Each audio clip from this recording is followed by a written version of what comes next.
Bismillahirrahmanirrahim. Assalamualaikum warahmatullahi wabarakatuh. Sejumlah komentar yang bernada pesimistis atau bahkan tidak percaya akan penerapan single salary kerap menghiasi kolom komentar setiap video saya yang membahas tentang single salary. Ya, memang wajar mengingat wacana ini sudah dibahas kurang lebih 10 tahun yang lalu di masa pemerintahan Pak Jokowi dan sampai sekarang tak kunjung diberlakukan. Pemerintah belum menerbitkan PP yang mengatur pelaksanaannya.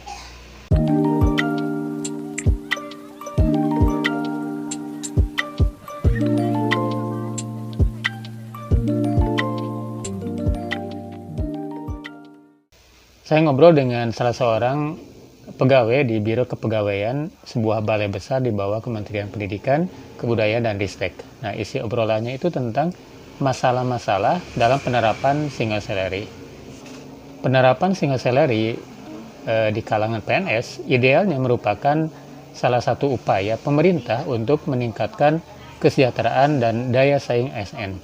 Namun, penerapannya tidak semudah yang dibayangkan. Terdapat sejumlah masalah yang perlu dipertimbangkan sebelum penerapannya dilakukan secara menyeluruh. Berikut ini adalah beberapa masalah-masalah yang tentang penerapan single salary PNS. Yang pertama adalah masalah fiskal atau keuangan. Nah, penerapan single salary PNS akan membutuhkan anggaran yang besar.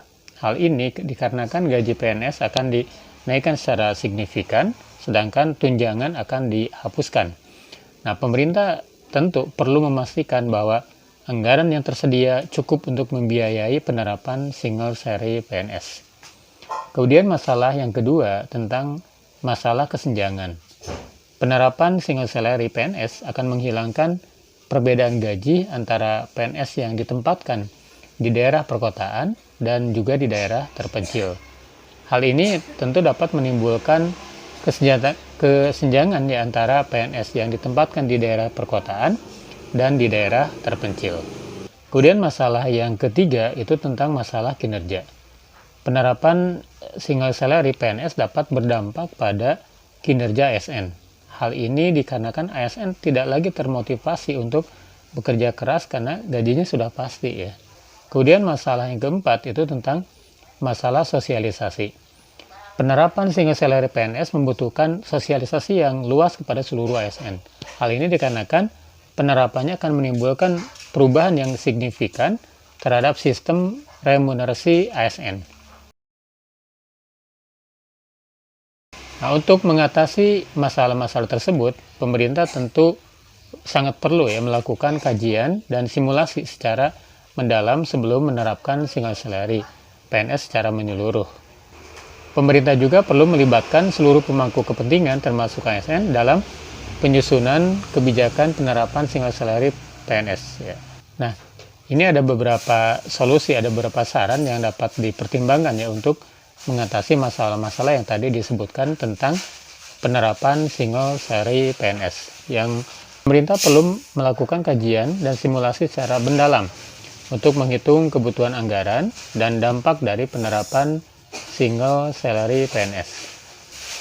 Kemudian solusi berikutnya, pemerintah perlu melakukan sosialisasi yang luas kepada seluruh ASN untuk meningkatkan pemahaman mereka tentang single salary yang akan diberlakukan atau yang kemungkinan diberlakukan untuk PNS.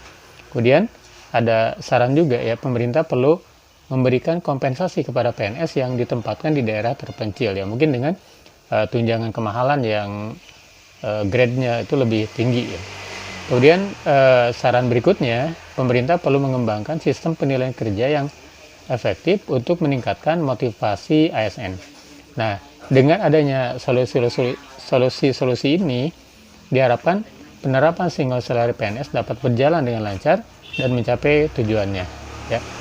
Demikian tentang masalah-masalah dalam penerapan single salary dan juga solusi yang bisa dikembangkan lebih lanjut, bisa diperdalam lebih lanjut, dan tentunya sebagai ASN kita berharap sekali lagi apapun yang diputuskan itu berdampak luas, berdampak signifikan bagi kesejahteraan PNS.